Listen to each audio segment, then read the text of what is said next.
Por favor, lembre-se que estou apenas usando palavras.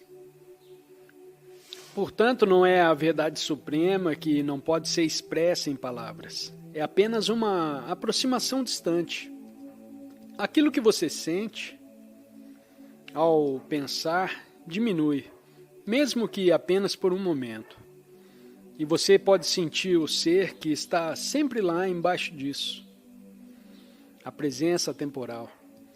Você sente isso. Então, quando você pode sentir isso, e se tornar mais enraizado nisso, mesmo em sua vida diária, você começa a ser capaz de sentir isso em um segundo plano. Portanto, o simples fato de você estar ciente, mesmo quando está fazendo coisas, você está ciente de que está ciente, quando está olhando para alguma coisa. Existe apenas a consciência da qual você está ciente. Então está aí a consciência da consciência. E isso. Mas agora isso é Deus? Eu sugeriria não exatamente. Eu estou falando puramente intuitivamente. Mas alguns místicos e outros tiveram percepções semelhantes. É a emanação de Deus. Em outras palavras, a consciência que habita em você e se disfarça temporariamente como pessoa é uma emanação da fonte de toda a vida. E aquela fonte que não pode ser nomeada, que não existe porque existir significa ter uma localização no espaço e no tempo. Em tudo que existe, em algum lugar. Então, nesse sentido, Deus não existe. Porque Deus não tem uma forma. Deus está além dessa dimensão, onde a existência se desenvolve.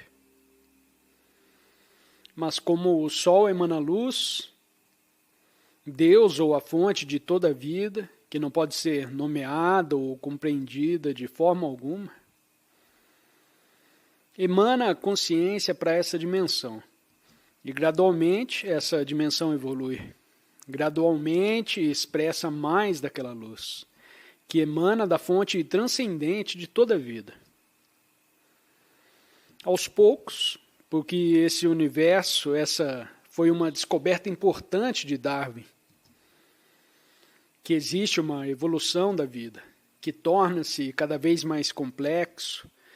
O que ele não percebeu é que existe uma inteligência que se expressa através disso.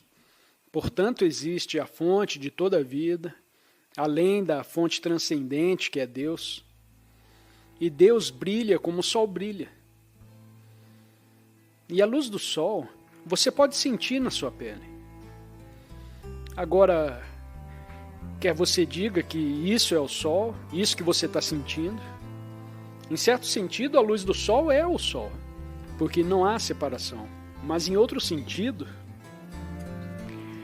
o sol não é diferente, mas infinitamente mais vasto que a luz que você sente na pele.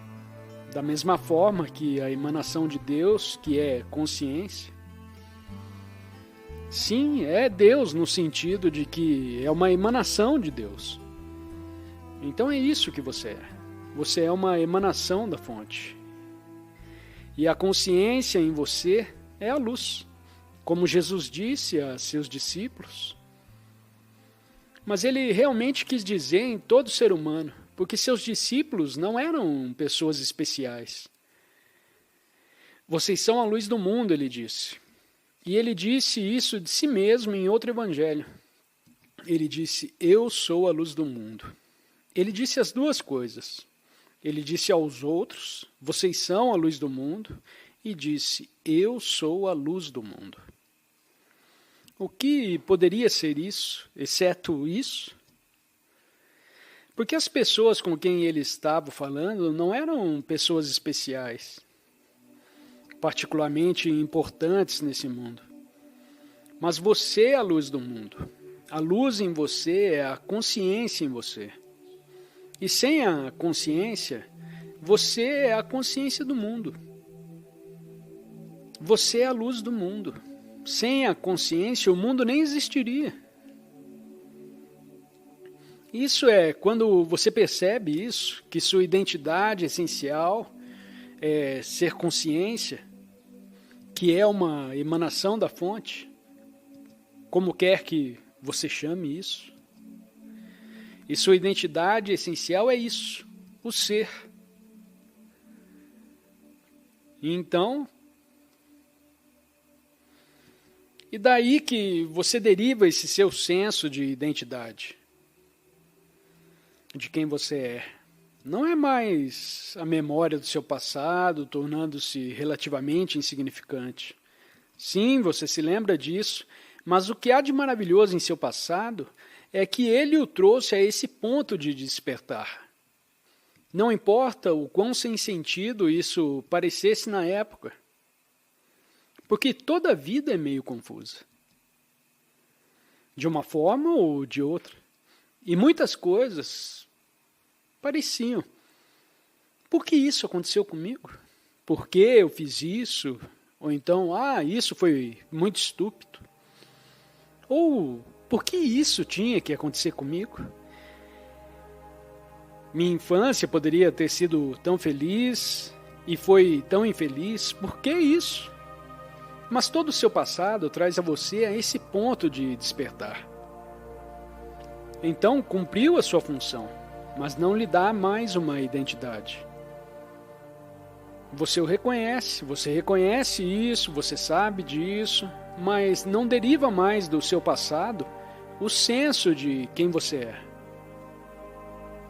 Isso vem de um lugar mais profundo. Você pode sentir a presença que você é, o ser que você é, não condicionado pelo seu passado. Cristãos, mesmo que você não seja cristão, você não precisa ser cristão para entender o significado mais profundo da cruz, que não é diferente dos ensinamentos budistas.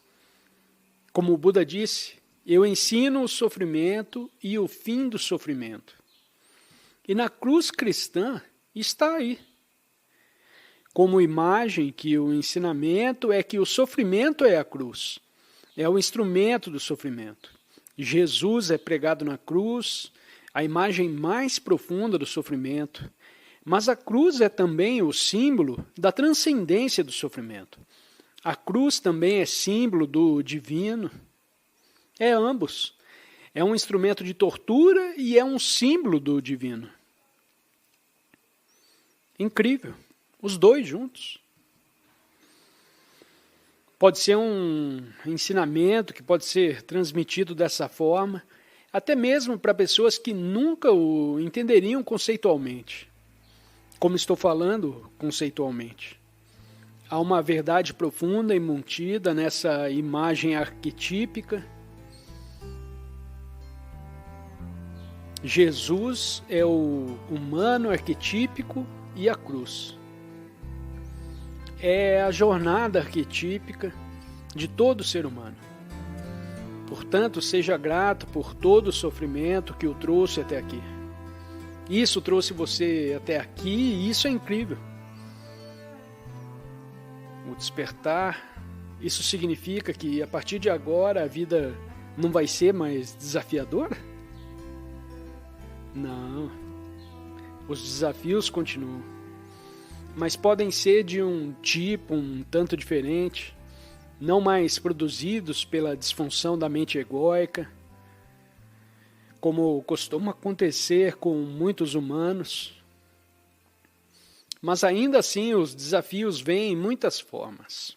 A diferença é que à medida que você se torna cada vez mais enraizado no ser de si mesmo, no eu transcendente, não no ser, os desafios não são mais convertidos em sofrimento. Então não existe mais uma personalidade que reclama do que está acontecendo comigo. Os desafios são simplesmente aceitos pelo que são. A ação é tomada se a ação for necessária ou possível. Nenhuma ação é tomada. Uma simples rendição acontece quando um desafio chega e não há realmente nada que você possa fazer. E é isso. Então, uma vez que você chega a esse ponto, todo desafio pode se aprofundar se for um desafio real. Aprofunda o seu estado de consciência e isso te deixa mais presente. E isso é uma coisa maravilhosa quando você atinge esse ponto. Percebi com a chamada pandemia, nos últimos 2 anos, que algumas pessoas ficaram muito menos conscientes do que eram antes da pandemia. Isso é o mesmo com qualquer um. Também o desafio que acontece com você individualmente. Qualquer coisa que dá errado em sua vida, uma separação, a perda de um emprego, a perda da sua casa, a morte de alguém próximo a você, um processo judicial ou qualquer ameaça. Algumas pessoas ficam mais inconscientes quando estão sendo desafiadas, por isso ficam mais reativas, mais profundamente arraigado em seu condicionamento, o ego. Todo advogado de divórcio atende as pessoas em seu estado mais inconsciente, geralmente, a menos que elas já tenham evoluído, caso em que está tudo bem. E até corretores de imóveis e pessoas assim encontram pessoas que são tão bitoladas porque pessoas assim elas se apegam tanto ao resultado que isso realmente os puxa para baixo. Um desafio pode deixá-lo inconsciente ou mais consciente, dependendo de onde você está. E algumas pessoas, através da pandemia, se tornaram mais presentes. Eles aceitaram. Eles talvez tenham sido afetados de maneiras diferentes, financeiramente, ou empregos, ou situação de vida, ou relacionamentos que também foram afetados por isso. Todos os tipos de coisas aconteceram. E algumas pessoas foram capazes de usar isso e se tornar mais, ir mais para o ser. Às vezes não havia mais tanta coisa para fazer e você tinha que ir mais para o ser. E outros se tornaram mais reativos, mais zangados e mais medrosos. O medo tem sido uma grande coisa, mas medo do medo, de em última análise o medo da morte. O que poderia acontecer comigo?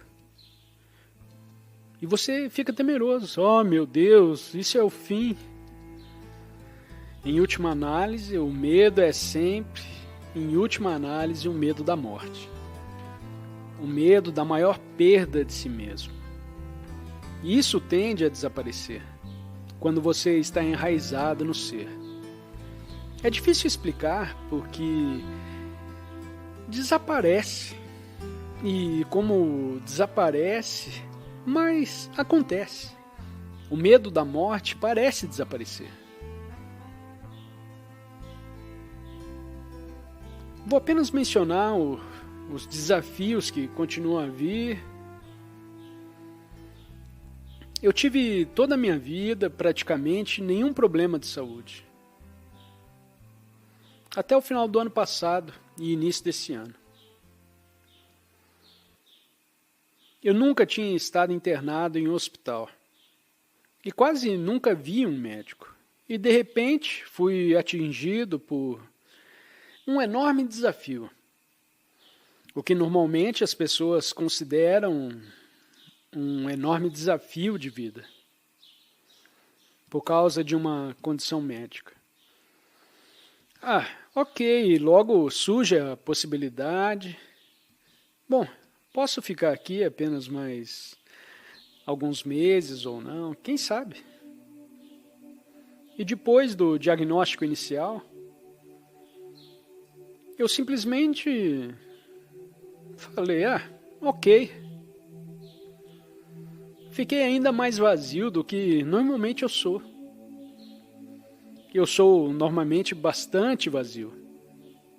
Mas eu apenas assim mesmo.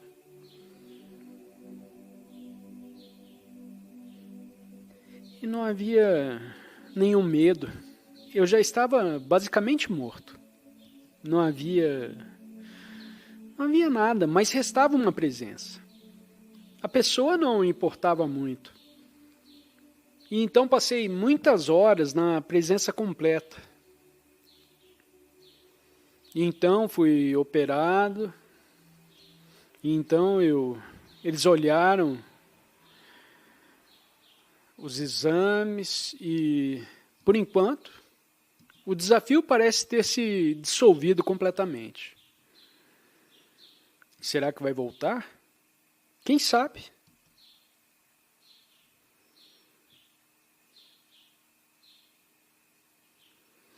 Então é isso. Eles continuam vindo. Mas quanto maior o desafio, maior a intensidade da presença. Muitas vezes descobri que em outras situações da minha vida também, conforme os desafios surgem, você ganha mais. Mas atenção. Então não tem mais uma pessoa que reage ao que está acontecendo.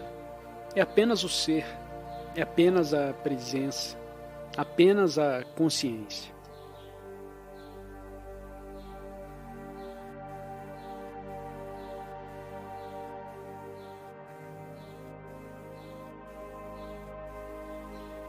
A transcendência do pensamento significa a transcendência da mente egóica.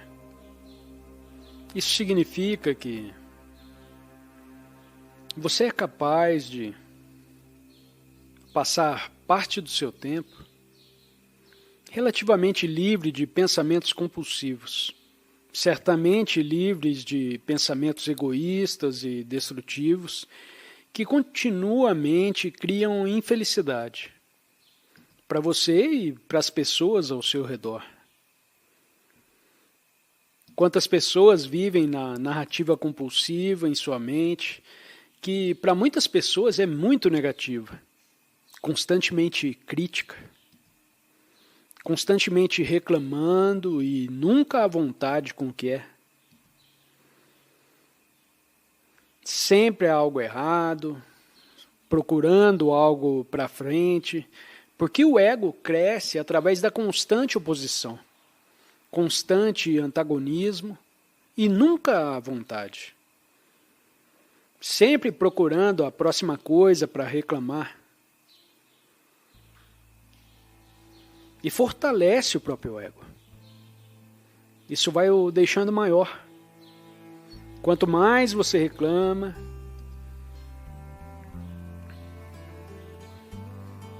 Offended é uma nova versão hoje em dia, que é muito popular na internet. Estou muito ofendido. Ultrajante, como você ousa falar isso de mim? Existem milhares ou centenas de milhares de pessoas que você visita todos os dias. Eles olham na tela, esperando a próxima coisa para se ofender. E o ego adora isso. E para muitos deles é a única maneira de inflar o ego, ficando ali na tela, nas redes sociais, enviando tweets.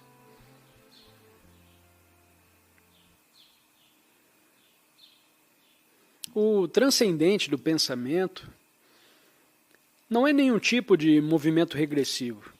Não estamos regredindo ao estado de alguém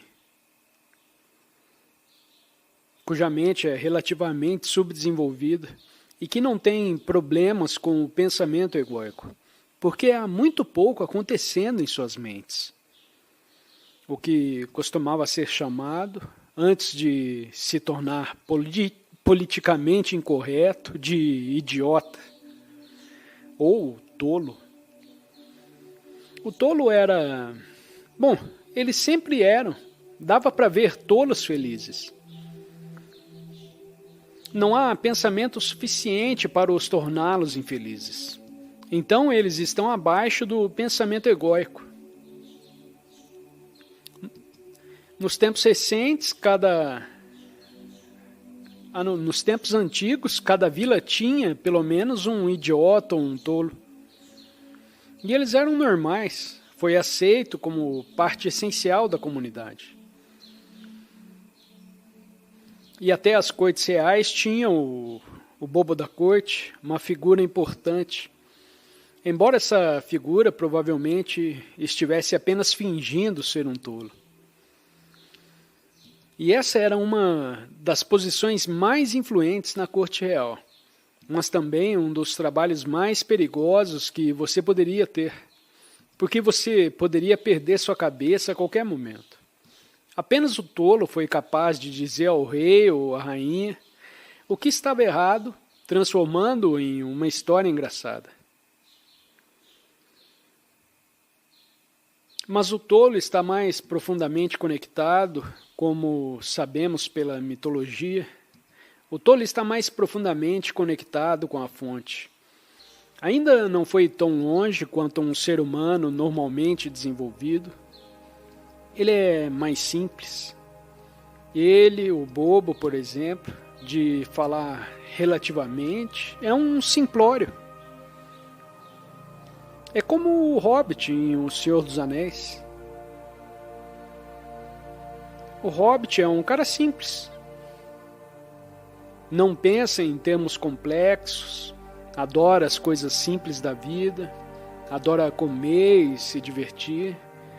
Mas por que o bobo tem que ir nessa importante missão que ninguém mais pode cumprir?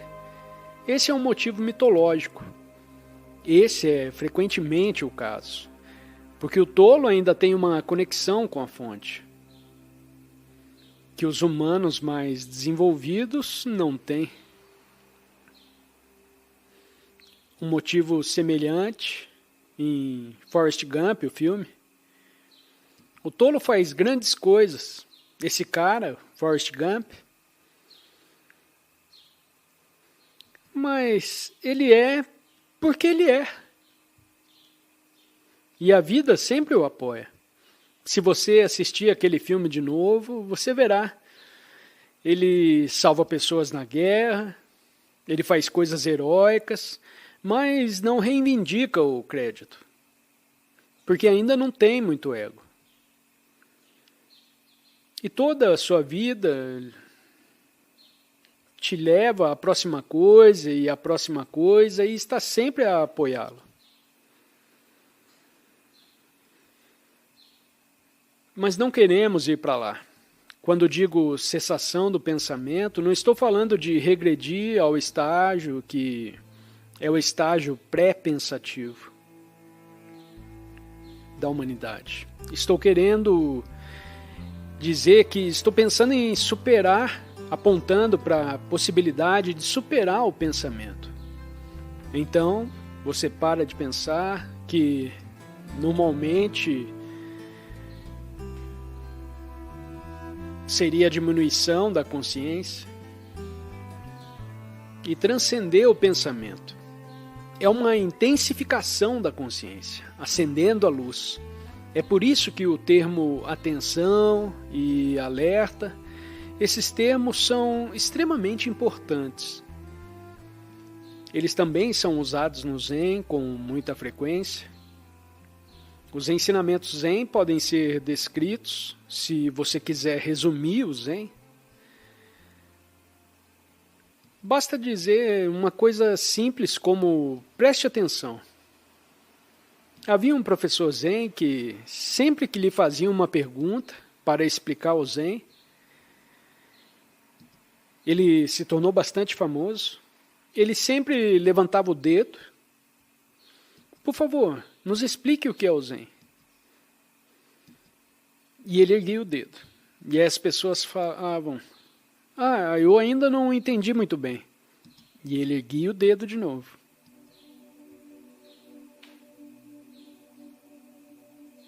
e ergui o dedo. Ele estava chamando a atenção das pessoas. Agora essa atenção, há um estado de atenção que às vezes as pessoas experimentam quando estão envolvidas em atividades perigosas. Você pode escalar uma montanha. Você acha que está pensando muito quando está pendurado nessa parede? Não, você não pode. Você tem que estar absolutamente presente naquele momento. Você transcendeu o pensamento e a situação o forçou. Está forçando você a estar completamente presente, a estar nesse nível mais alto de grau de alerta. Sem ele, você escorrega e desaparece. E assim, esse alto grau de alerta, no entanto, não contém nenhuma tensão. No caso de alguém praticar um esporte perigoso, sim, há tensão física, mas o estado em si não tem tensão. E você não precisa se envolver em uma atividade perigosa para entrar nesse estado. Estamos entrando nisso aqui, agora, porque mesmo enquanto falo sobre isso, eu espero, mas eu confio que enquanto eu falo sobre isso, simultaneamente você está ouvindo e você pode verificar em si mesmo esse estado de atenção, que é um estado de alerta muito alto, mas não há tensão nele. Não é o estado de alerta que às vezes acompanha o medo, e aí você vai embora, tenso. Isso é realmente uma contração de todo o corpo quando você está tenso, e não é realmente um estado de alerta. Então não é isso. É um estado de alerta relaxado. Há tanto Yin quanto Yang se unindo, e é isso. Também mencionei outro dia, quando você olha pela primeira vez para algo nos primeiros segundos, uma nova vista, uma nova paisagem, você entra em uma sala ou sai de uma sala, ao ar livre ou o que quer que seja, ou de repente algo novo entra em seu campo de visão, em seu campo perceptivo. Nos primeiros 2 ou 3 segundos, você não sabe o que é. Você tem que primeiro assimilar, e há um momento de presença alerta nisso.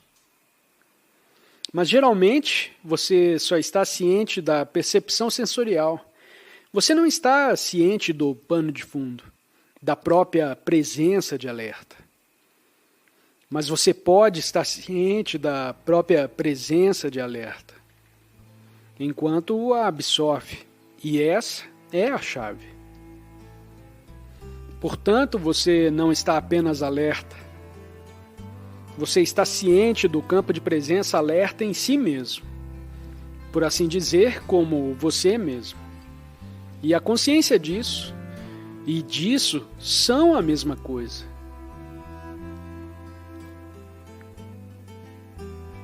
Cessação de pensar. Agora você pode tentar. Vamos, mesmo agora, eu sugeriria que, enquanto estou falando,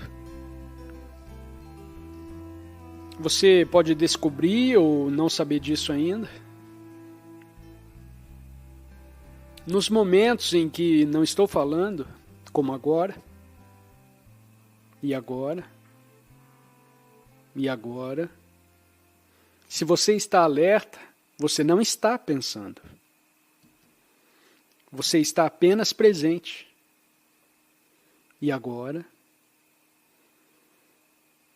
Apenas um campo de alerta presença. Então, alguns de vocês podem ainda não ser totalmente livres de pensar, mas acredito que a maioria das pessoas é capaz de... Bom, eles têm pequenos intervalos sem pensamento. consciência pura ou sem pensamento. Apenas mostrar. E então você olha em volta, e nesse momento, o seu todo, o seu senso pessoal de si mesmo retrocedeu. No momento de pura presença, que é só isso.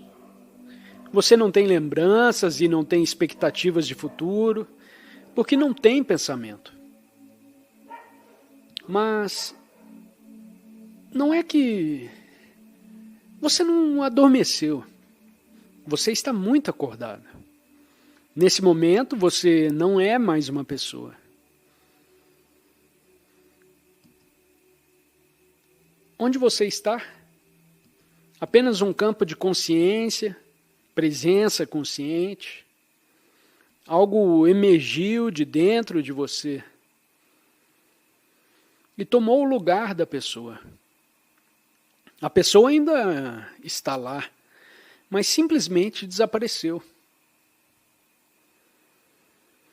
Se a única coisa que você consegue na vida é isso, ser capaz de livrar-se do pensamento compulsivo e viciante, se for capaz, quase se poderia dizer, de escolher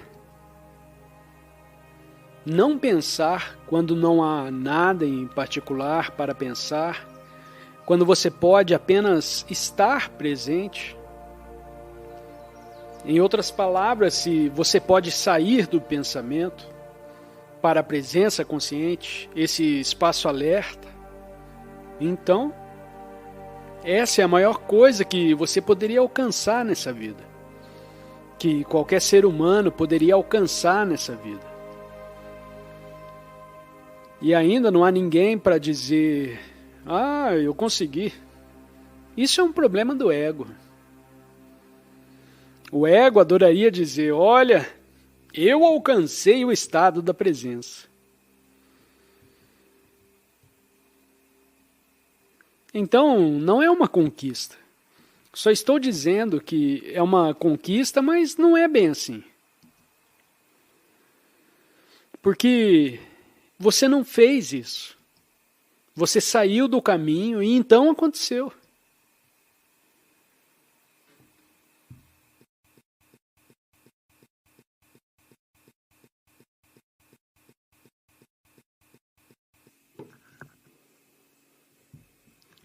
Bem, vamos ver. Um curso em milagres. O propósito do curso em milagres é levar você a um lugar onde as palavras não são mais necessárias. Atende a você, ou não a você pessoalmente, mas ao ser humano, onde encontra o ser humano, onde o ser humano está no reino do pensamento. O curso em milagres diria que, caso contrário, não haveria nenhuma reunião. Ela deve, antes de tudo, encontrar o ser humano, onde ele possa ser alcançado, e isso está no reino do pensamento. Da mesma forma que um psiquiatra, para atingir um paciente iludido, não adianta o psiquiatra dizer ao paciente, estou lhe dizendo que você não é Napoleão. Isso apenas fortalece a ilusão do paciente de que ele é Napoleão. Ele nunca alcançará o paciente dessa forma. Mas se o psiquiatra, por um momento, entrar na mente do paciente e disser, tudo bem, então você é Napoleão. De repente há uma união. Uma vez que eles se encontraram, porque o psiquiatra entrou no sistema delirante do paciente, uma vez que eles se encontraram, existe a possibilidade dele tirá-lo do delírio. Se eles nunca se encontrarem, nada pode ser feito. Da mesma forma, o curso em milagres está tentando alcançar as pessoas onde elas estão, no reino do pensamento. E gradualmente, tirar você do pensamento. Mas ao longo do curso, o pensamento ainda é usado, mas cada vez mais nas lições posteriores aponta para a quietude. E no final, as lições finais, diz que o uso das palavras está quase no fim, no final do curso em milagres. Então ele leva você, é projetado para te levar à presença ou à quietude. Então, se você pode entrar na presença ou quietude, agora ou onde quer que esteja, se você já tem presença e quietude, consciência ampla no fundo de sua vida, quando lida com pessoas e situações, você não precisa do curso em milagres. Se você pode entrar na quietude, quando não está sendo perturbado, mas assim que interage com as pessoas, perde presença, consciência ou quietude, então o curso em milagres ainda pode ser útil. Porque contém certas lições que podem ser usadas como ponteiros. Por exemplo, uma lição que eu me lembro diz que em uma situação em que você se sente chateado, zangado ou irritado, diz que você pode dizer: eu poderia ver paz em vez disso. Eu podia ver a paz em vez disso. É um ponteiro. As palavras não produzem paz milagrosamente, mas as palavras apontam para a possibilidade de abordar aquela situação em um estado diferente de consciência. Então, realmente, as palavras estão apontando para um estado diferente de consciência. Não está nas palavras, é aquilo para o qual as palavras apontam. Assim como bem nos dizem os budistas, o dedo que aponta para a lua não é a lua. Só o cachorro pode pensar que o dedo que aponta para a lua é a lua. Porque se você falar para um cachorro, vá lá, e apontar, a maioria dos cachorros ele vai olhar para o seu dedo. As palavras são indicadores. E o curso em milagres é particularmente útil para a interação humana. Realmente usa relacionamentos como prática espiritual. E isso é uma coisa boa. Tantas lições podem ser aplicadas aos relacionamentos. E você precisa disso. Ou, se o curso é certo para você, definitivamente ele não é para todos, mas pode ser útil para algumas pessoas, que ainda acham que tem muitos conflitos com outras pessoas e muita chateação com outras pessoas. Então você pode trazer a lição para os seus relacionamentos. Se você não tem mais isso, é claro que você não precisa do curso em milagres.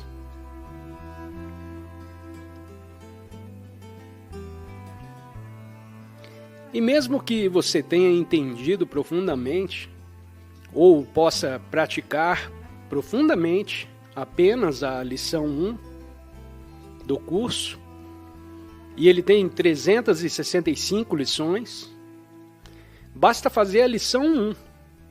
Nada do que vejo aqui significa alguma coisa. Isso é o que a lição lhe diz. Essa mesa não serve para nada, essa flor não significa nada, essa sala não significa nada. O que significa tudo isso? Isso significa que você está desistindo de todas as suas interpretações e julgamentos. Você está se aproximando, está limpando o quadro negro da sua mente, apagando todos os rabiscos nele.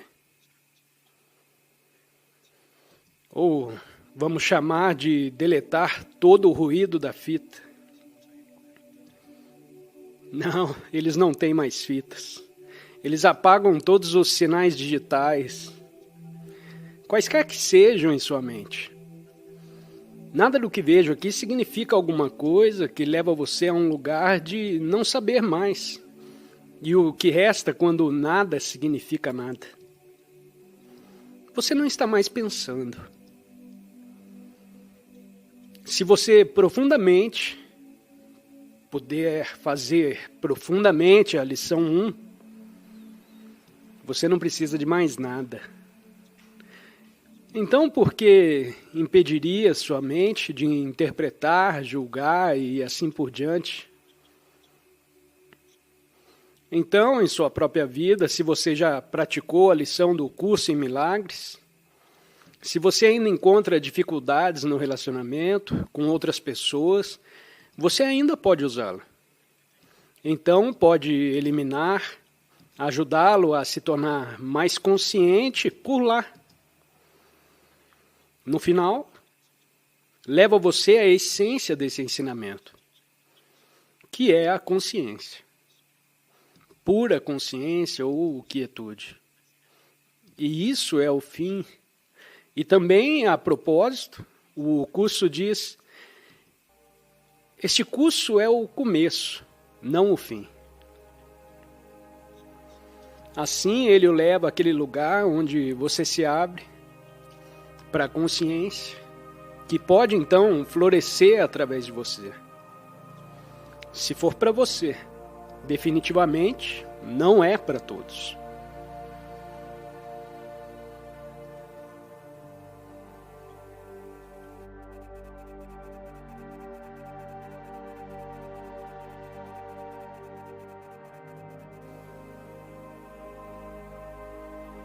Nunca ataque um estado interior. Nunca ataque nenhuma emoção que surja, porque ela cria resistência novamente.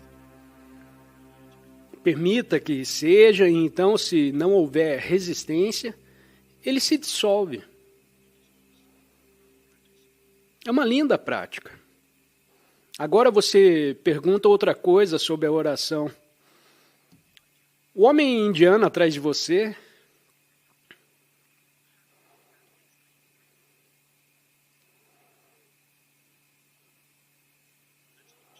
esse é um assunto enorme, claro, sobre a oração. Na forma como ele usa a oração como uma espécie de repetição, talvez uma espécie de mantra, a coisa boa sobre isso, é claro, é que impede sua mente de fazer outras coisas, como se entregar a pensamentos que produzem medo, ou pensamentos que produzem negatividade. Então isso impede sua mente disso. Mas em última análise, esse tipo de coisa, para nós, ou para qualquer um, deve ser deixado para trás. Quando Jesus disse, orem sem cessar, ou orem sem cessar, isso não significa, porque era um absurdo, que ele está dizendo para você orar continuamente. Ele está usando a oração em um sentido muito diferente. Mas é possível que as pessoas que escreveram o que ele disse tenham entendido mal, porque não perceberam a verdade em si mesmas. Jesus ensina a presença. Aponta continuamente para o momento presente. A importância do momento presente. E a importância de permanecer acordado. Há parábolas sobre ir dormir e não dormir, mas ficar acordado. Jesus diz, a verdade vos libertará.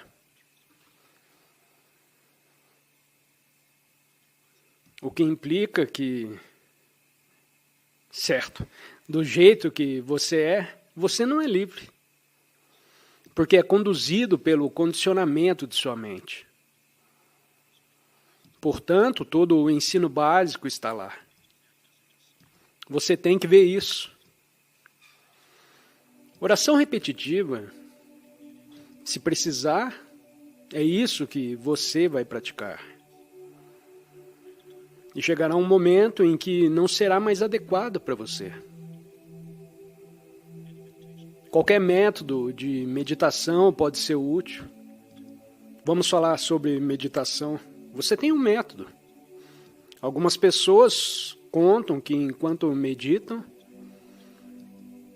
elas contam de 1 a 9, de 9 a 1, de 1 a 6, de 6 a 1.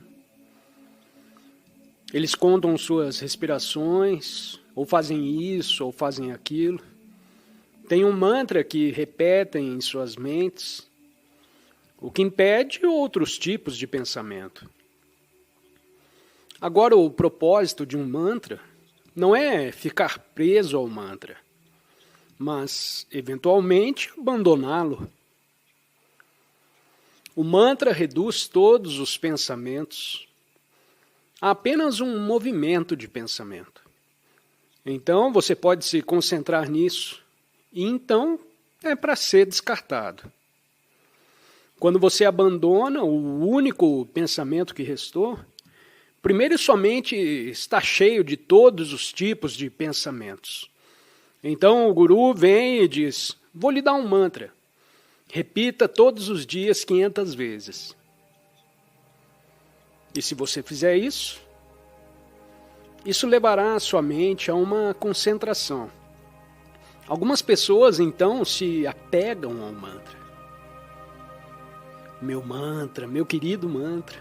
Não. Então você deve, em algum momento, o guru vai apontar e é hora de você deixar ir. Porque o que resta, quando todos os seus pensamentos fluíram para uma forma de pensamento, e então essa forma de pensamento é descartada, apenas consciência é deixada.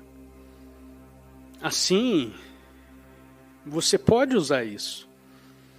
Ela leva você até lá, e se você não ficar preso no caminho, ficar preso é sofrer um pouco mais de novo.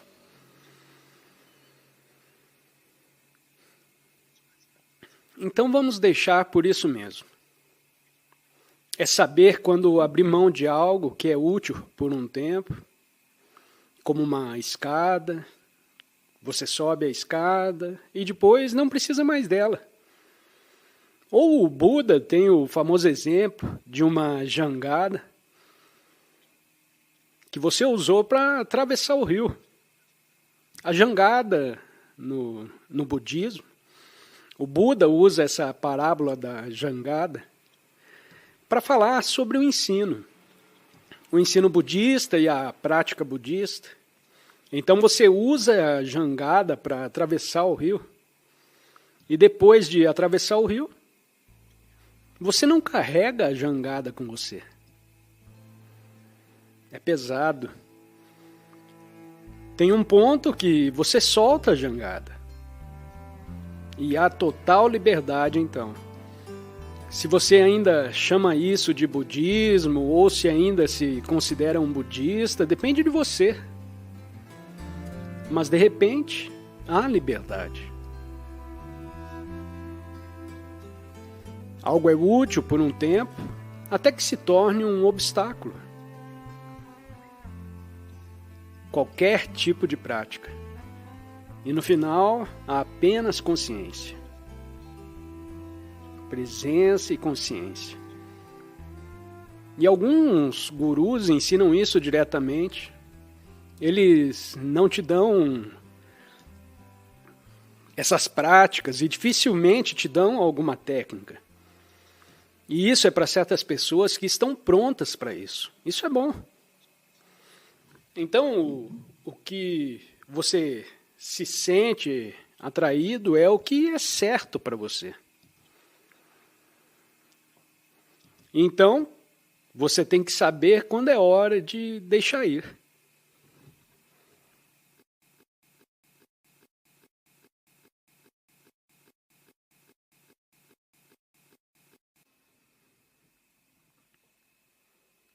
Eu sou é a palavra.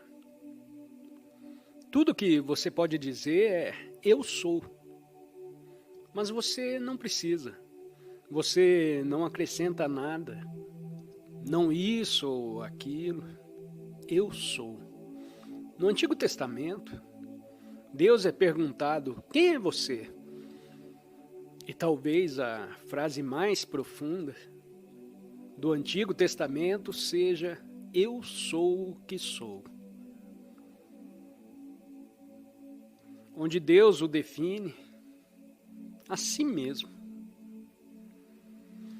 como o eu sou, como a essência da identidade de todas as formas.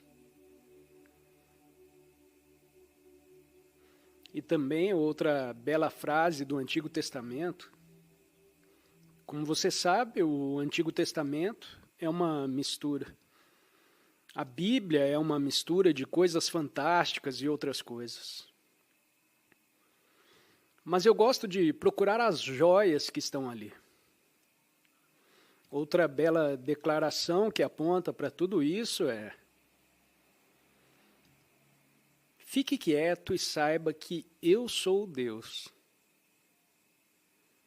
Fique quieto e saiba que eu sou Deus.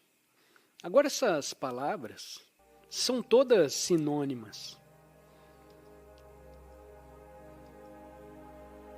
Ser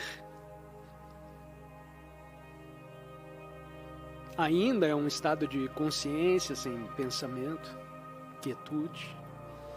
Ser e quietude é a mesma coisa. E saiba significa que há um conhecimento profundo nisso. Na verdade, isso é porque essa é a fonte de toda a inteligência. Há um conhecimento profundo, mas do ponto de vista da mente conceitual, parece não saber, parece ignorância. Porque não é mais saber por conceitos. Há um conhecimento mais profundo. E é aqui que surge o que chamamos de sabedoria, que é muito diferente da inteligência. O tipo de inteligência do QI. A sabedoria que o mundo precisa, não mais da inteligência. Por favor, saiba. Mas sabedoria, o sim, fique quieto e saiba o que eu sou, é o eu sou disso, o eu sou de ser Deus. Opa, Deus, aqui chegamos a uma palavra difícil, mas são todas sinônimas. O que é Deus, então? Eu raramente falo sobre Deus, porque você realmente não pode. É algo tão transcendente que qualquer coisa que você diga seria muito limitada. Como você sabe, a linguagem humana e o pensamento humano são relativamente limitados. Como posso fazer afirmações sobre a realidade transcendente última, apenas produzindo alguns sons estranhos com minhas cordas vocais? Pressão de ar de minha língua e lábios, ou as vogais A, E, I, O, U. Isso é que é a linguagem. São sons. Ok, agora me conte os segredos supremos de Deus e do universo transcendente. A, E, I, O, U, A, E. Você não pode, é um absurdo. Basta produzir alguns sons e isso explica, não? No entanto, eu vou continuar falando. Tudo o que podemos fazer é dar uma analogia ou uma imagem poética do que Deus pode ser e como Deus se relaciona com quem você é. E essa imagem é... Eu prefiro pensar assim, é a imagem em nosso... Só podemos usar imagens do nosso universo, percebido pelos sentidos. Se o Sol é uma coisa que dá vida em nosso universo, o Sol dá de si mesmo incessantemente, por milhões e milhões de anos. Quase se poderia dizer eternamente. Não é eterno, mas no que nos diz respeito é eterno. Sem o Sol não haveria vida, nem vida física aqui. Então o Sol se doa e emana continuamente. O próprio calor em seu corpo vem do Sol. Então o Sol, se você usar o Sol como uma analogia para o transcendente, o Deus transcendente, Deus não tem localização no espaço ou no tempo. Deus não está ali ou lá. Ou se tivermos que dizer alguma coisa, poderíamos dizer que Deus está bem aqui, porque é transcendente a essa dimensão. Então, se usarmos isso como analogia, o transcendente emana nessa dimensão. Algo que cria forma, que cria vida. E o que, em última análise, essa coisa que emana, é a consciência. A princípio, muito pouco. A princípio, a consciência parece como se estivesse congelada, como minerais e pedras. E então a consciência se torna como se fosse líquida. Se usarmos a analogia da água, então torna-se vida vegetativa. Então a consciência evolui gradualmente. Assim, uma consciência, quanto mais ela evolui, mais ela influencia. Então você obtém a vida animal. É como... Bom, ela vai evoluindo, então você ganha a vida humana. Torna-se etéreo e é uma mente humana. Então, emanando da fonte de toda a vida, que é transcendente, da qual você não pode dizer nada, para esse mundo, assim como o Sol emana luz, o Deus emana consciência. E isso traz esse universo. E nesse universo é um processo que cresce. No transcendente não sabemos nada sobre isso. Então agora o importante é o raio de sol que você vê, que bate na sua mão. Você sente o calor em sua mão. Esse raio não é o Sol. Você não poderia dizer, eu tenho o Sol na minha mão. Quero dizer, se você chegasse perto do Sol, você desapareceria imediatamente. Mas esse raio de Sol ainda está conectado ao Sol. De alguma forma, ainda faz parte do Sol.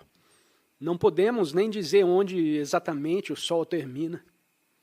Realmente, não termina em lugar nenhum. Não tem uma superfície claramente definida. Ele se estende para fora. Então, emana continuamente. Então, o que emana da fonte de toda a vida é a consciência. E você pode sentir isso em si mesmo. Quando você pode sentir a si mesmo como consciência, a presença, então você percebe isso. A ondulação na superfície do oceano.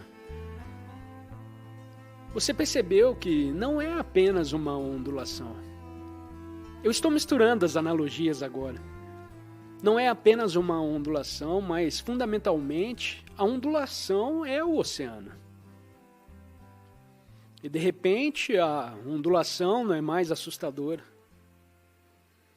Porque você pode sentir sua profunda conexão com aquilo que é vasto e abrangente. E assim a ondulação, de repente, ganha uma forma diferente, porque você percebe sua própria essência temporal. Ou o Sol, o raio de Sol, poderia fazer o mesmo. De repente, você pode perceber que ainda está conectado e faz parte do Sol. E você pode sentir em si mesmo o fato indubitável de que está consciente. Mas não só por isso. Estamos criando aqui uma dualidade que não existe. Quando dizemos que vocês estão conscientes, a essência de quem você é a consciência. Então você é a consciência. E essa consciência, o cérebro, sim, a ciência dominante, a maior parte ainda lhe dirá que a consciência é um subproduto do cérebro físico. Mas, principalmente, os cientistas evitam falar sobre consciência, porque não fazem ideia e não sabem o que fazer com ela. Não faz muito sentido no universo deles. Eles dizem, bem, é um subproduto da atividade química no cérebro. Ok, tudo bem, mas o que isso significa?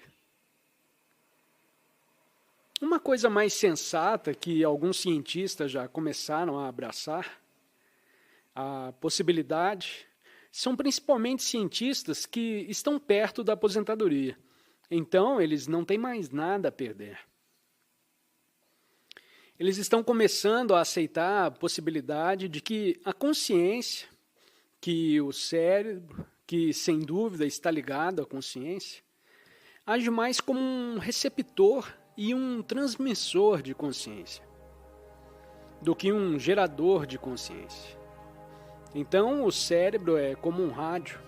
O rádio não produz a música. O rádio apenas transmite e depois dá forma. E isso pode ser, e acredito que seja, a relação entre o cérebro humano e a consciência universal, que é uma. Portanto, não há sua consciência e minha consciência. Há apenas uma consciência. E aquela consciência se manifesta como esta flor também. E isso se manifesta lindamente. Ele se manifesta como qualquer forma de vida. Ele até se manifesta como a chamada matéria inanimada. É apenas uma frequência totalmente diferente. Portanto, todo o universo realmente consiste em uma substância, que não é uma substância. É uma multidão. São as múltiplas manifestações da vida. Nesse universo são todas as manifestações de uma. E desta, aquela que você pode encontrar, bem, e no passado apenas raros místicos falaram sobre isso, ou perceberam, mas agora ela se torna mais acessível. É por isso que estamos falando sobre isso. E não apenas falando sobre isso. Este que é a essência, não apenas de quem você é. O estranho é que a essência de quem você é um com a essência de todo o universo. Então, quando você percebe essa essência de si mesmo como consciência, quando a ondulação percebe que é também e fundamentalmente o oceano, então não é apenas uma percepção da ondulação, é uma percepção do oceano também através da ondulação. Assim, a consciência que analisou esse universo, que emana do um que está despertando através de você, está despertando, quero despertar. Não se pode dizer muito mais sobre isso, porque há um limite para o que se pode dizer. Mas a coisa mais importante é a realização dentro de si mesmo, de que você é a consciência e você precisa ser capaz de perceber que não é tão difícil.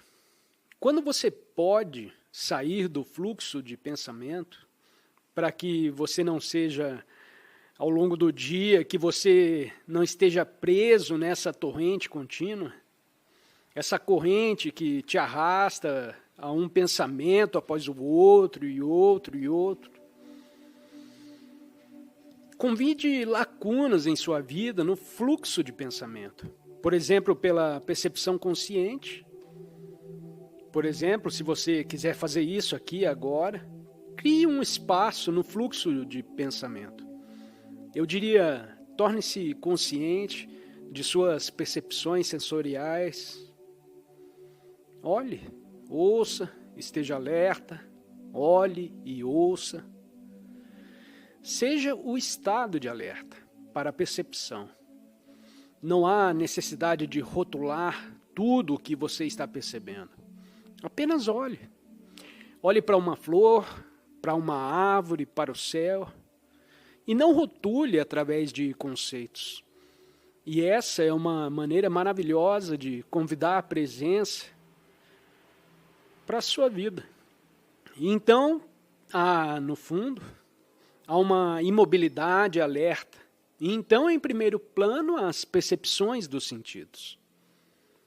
Essa quietude alerta é a essência de quem você é. Mas também é a essência de todo o universo. E isso é maravilhoso. Essa é uma prática espiritual muito simples. E tanto quanto possível, especialmente quando você está esperando em algum lugar, apenas por um momento, faça essa percepção consciente, sem rotulagem.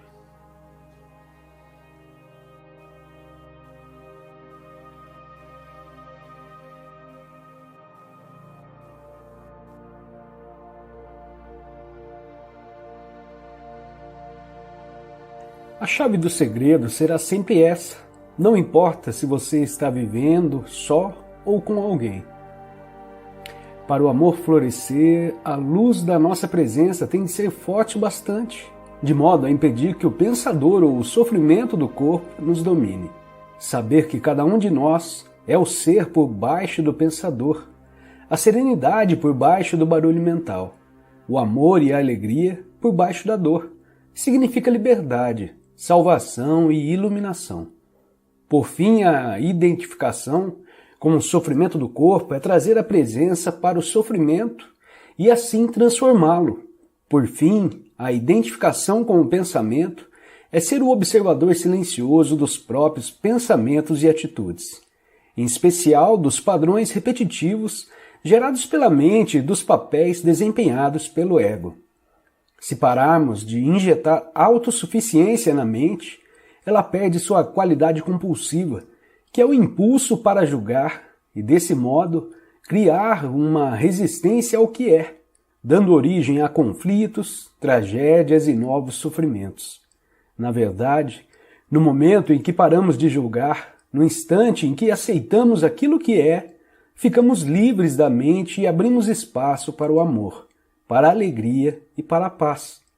Em primeiro lugar, paramos de nos julgar, depois paramos de julgar ao outro. O grande elemento catalisador para mudarmos um relacionamento é a completa aceitação do outro do jeito que ele é, sem querermos julgar ou modificar nada. Isso nos leva imediatamente para além do ego. Esse momento, todos os jogos mentais e toda a dependência viciada deixam de existir. Não existe mais vítima nem agressor, acusador nem acusado. Esse é também o fim da dependência de uma atração pelo padrão inconsciente do outro. Você então ou vai se afastar com amor, ou penetrar cada vez mais fundo no agora junto com o outro. É simples assim. O amor é um estado de ser, não está do lado de fora, está bem lá, dentro de nós. Não temos como perdê-lo e ele não consegue nos deixar. Não depende de um outro corpo, de nenhuma forma externa. Na serenidade do estado de presença, podemos sentir a nossa própria realidade sem forma e sem tempo, que a vida não manifesta, que dá vitalidade à nossa forma física. Conseguimos, então, sentir essa mesma vida lá no fundo de outro ser humano, de cada criatura. Conseguimos enxergar além do véu opaco da forma e da desunião. Essa é a realização da unidade. Isso é o amor. O que é Deus? A eterna vida única debaixo de todas as formas de vida. E o que é o amor? Sentir profundamente a presença dessa vida única em nós e dentro de todas as criaturas. Portanto, todo amor é o amor de Deus. O amor não é seletivo, assim como a luz do sol não é seletiva.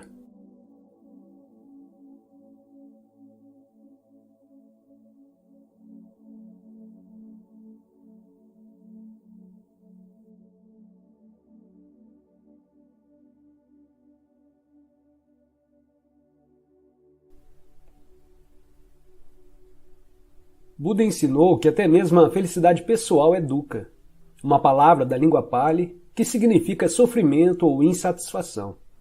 Ela é inseparável do seu oposto. Significa que a felicidade e a infelicidade são, na verdade, uma coisa só. Somente a ilusão do tempo as separa. Isso não significa uma negatividade. É simplesmente reconhecer a natureza das coisas para não viver atrás de uma ilusão pelo resto da vida. Nem quer dizer que você não deva mais apreciar os objetos e as circunstâncias agradáveis e bonitas. Porém, usá-los para procurar aquilo que não podem dar, uma identidade, um sentido de permanência e satisfação. É uma receita para a frustração e o sofrimento. Toda a indústria da propaganda e a sociedade de consumo entrariam em colapso se as pessoas se tornassem iluminadas e deixassem de tentar encontrar as suas identidades através dos objetos. Quanto mais usamos esse caminho para encontrar a felicidade, mais estaremos nos iludindo. Nada lá fora vai conseguir nos trazer satisfação, exceto por um tempo e de modo superficial. Mas talvez você precise passar por muitas decepções antes de perceber a verdade. Os objetos e as circunstâncias podem lhe dar prazer, mas também vão lhe trazer o sofrimento.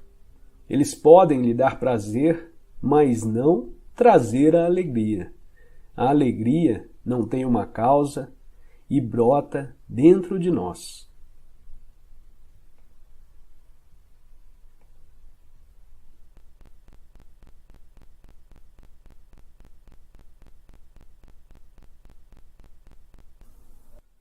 O estresse é causado pelo estar aqui, embora se deseje estar lá, ou por se entrar no presente desejando estar no futuro. É uma divisão que corta a pessoa por dentro. Criar e viver com essa divisão é insano. O fato de que todas as pessoas estão agindo assim não torna ninguém menos insano. Se você não pode fugir disso, tem que se movimentar rápido, trabalhar rápido ou até mesmo correr, sem se projetar no futuro e sem resistir ao presente. Quando se movimentar, trabalhar e correr, faça tudo por inteiro. Desfrute o fluxo da energia, a alta energia desse momento. Agora, não há mais estresse, não há mais divisão por dois, apenas o movimento, a corrida, o trabalho. Desfrute essas atitudes. Ou você também pode abandonar tudo e se sentar num banco do parque. Mas ao fazê-lo, observe a sua mente. Pode ser que ela diga, você devia estar trabalhando, está perdendo o seu tempo. Observe a mente e sorria para ela. O passado toma uma grande parte da sua atenção. Você frequentemente fala e pensa sobre ele, tanto de forma positiva quanto negativa. As grandes coisas que você conquistou, suas experiências e aventuras, ou as coisas horrorosas que lhe aconteceram, ou talvez que você fez a alguém? Será que seus pensamentos estão gerando culpa, orgulho, ressentimento, raiva, arrependimento ou autopiedade? Então, você está não só dando mais força ao falso eu interior, como também ajudando a acelerar o processo de envelhecimento do seu corpo, através da criação de um acúmulo de passado na sua psique. Constate isso observando a sua volta. Aquelas pessoas que têm uma forte tendência para se apegar ao passado. Morra para o passado a cada instante. Você não precisa dele. Refira-se a ele apenas quando totalmente relevante para o presente. Sinta o poder do momento presente e a plenitude do ser. Sinta a sua presença. Você tem preocupações? Tem muitos pensamentos do tipo, e se isso, e se aquilo, e se, e se? Você está identificado com a mente que está se projetando num futuro imaginário e criando medo. Não há como enfrentar tal tipo de situação porque ela não existe. É um fantasma mental. Você pode parar com essa insanidade que corrói a saúde e a vida, aceitando simplesmente o momento presente. Perceba a sua respiração. Sinta o ar entrando e saindo do seu corpo. Sinta o seu campo inteiro de energia. Tudo com o que você sempre teve que lidar, tudo que teve de enfrentar na vida real, em oposição às projeções imaginárias da mente, é o momento presente. Pergunte-se qual é o seu problema nesse exato momento. Não no ano que vem, ou amanhã, ou daqui a 5 minutos. O que está errado nesse exato momento. Você pode enfrentar o agora, mas não pode jamais enfrentar o futuro. Nem tem de fazer isso. A resposta, a força, a atitude certa estarão à sua disposição quando você precisar, nem antes, nem depois. Algum dia eu vou fazer isso. Seu objetivo está tomando de tal modo a sua atenção que o momento presente é apenas um meio para atingir um fim? Está consumindo a alegria das coisas que você faz? Você está esperando para começar a viver? Se você desenvolver esse tipo de padrão mental, não importa o que você adquira ou alcance, o presente nunca será bom o bastante. O futuro sempre parecerá melhor, uma receita perfeita para uma insatisfação permanente. Você não acha? Você está sempre esperando alguma coisa? Quanto tempo da sua vida você passou esperando? Chamo espera de pequena escala. A espera na fila do correio, no engarrafamento de automóveis, no aeroporto ou por alguém que vai chegar, um trabalho que precisa ser terminado e etc. Chamo de espera em grande escala a espera pelas próximas férias, por um emprego melhor, pelos filhos crescerem, por uma relação verdadeiramente significativa, pelo sucesso, para ficar rico, para ser importante, para se tornar iluminado.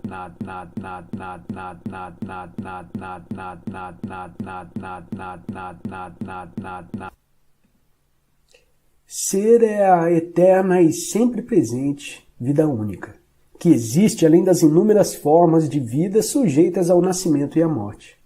Entretanto, o ser não está apenas além, mas também dentro de todas as formas, com a mais profunda, invisível e indestrutível essência interior.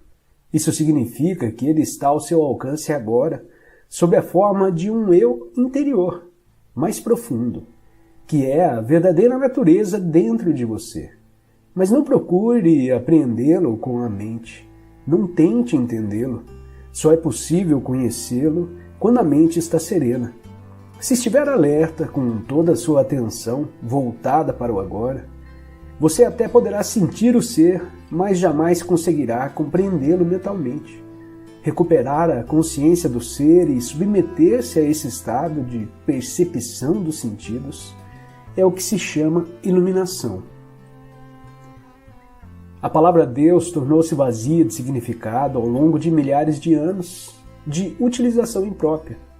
Emprego-a ocasionalmente, mas com moderação. Considero imprópria a utilização por pessoas que jamais tiveram a menor ideia do reino do sagrado, da infinita imensidão contida nesta palavra, mas que a usam com grande convicção, como se soubessem do que estão falando.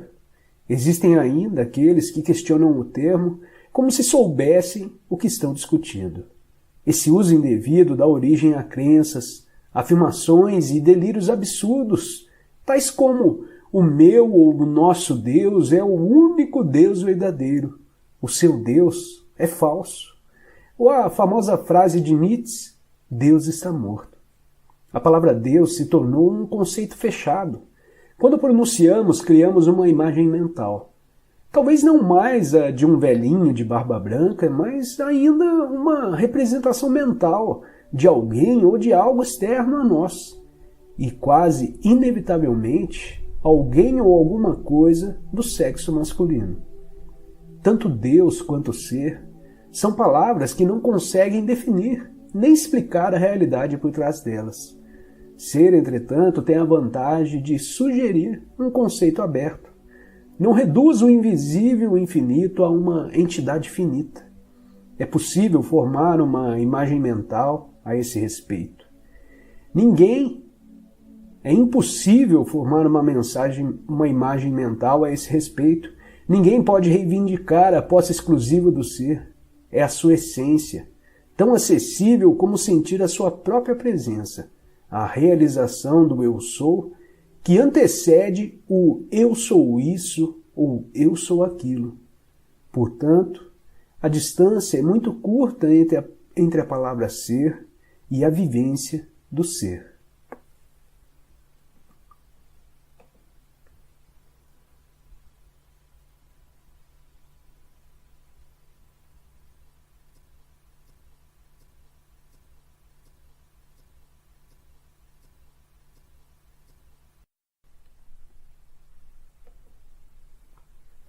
Faça uma meditação. Não vai levar muito tempo, só 10 a 15 minutos. Providencie para que não haja distrações externas, como telefonemas ou pessoas que possam interromper. Sente-se em uma cadeira, mas não encoste. Mantenha a coluna ereta. Isso ajuda a ficar alerta. Você também pode escolher uma posição favorita para meditar. Certifique-se de que o seu corpo está relaxado. Feche os olhos. Respire profundamente algumas vezes. Sinta a respiração na parte inferior do abdômen.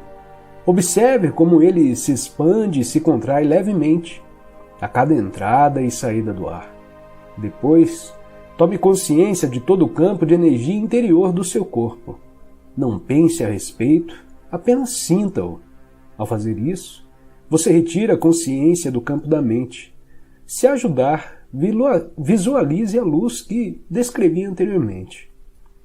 Quando você não encontrar mais obstáculos em sentir o corpo interior como um único campo de energia, descarte, se possível, qualquer imagem visual e se concentre apenas na sensação. Se possível, descarte também qualquer imagem mental que você ainda tenha do corpo físico. O que sobrou é uma abrangente sensação de presença ou existência, e uma percepção de um corpo interior sem fronteiras. A seguir, concentre sua atenção mais fundo nessa sensação. Forme uma unidade com ela, junte-se de tal modo ao campo de energia que você não mais perceba a dualidade entre o observador e o observado, entre você e seu corpo. A separação entre o interior e o exterior também se dissolve neste momento. E assim não existe mais um corpo interior. Ao entrar profundamente no corpo, você transcendeu o corpo. Permaneça nessa região do puro ser pelo tempo que você se sentir bem. Depois retome a consciência do corpo físico, da sua respiração, dos sentidos e abra os olhos. Observe o que está à sua volta por alguns minutos em um estado meditativo, isto é, sem dar nome a nada, e continue a sentir o corpo interior enquanto faz isso.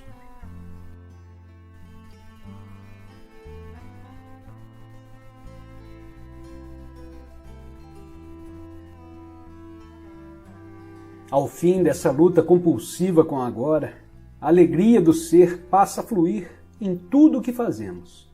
No momento em que a nossa atenção se volta para o agora, percebemos uma presença, uma serenidade, uma paz. Não dependemos mais do futuro para obtermos plenitude e satisfação e não olhamos mais como salvação. Quando cada célula do nosso corpo está tão presente que vibra com a vida, e quando conseguimos sentir essa vida a cada momento como alegria do ser, podemos dizer que estamos livres do tempo. Perder o agora é perder o ser. Saber que você não está presente já é um grande sucesso. O simples saber já é presença.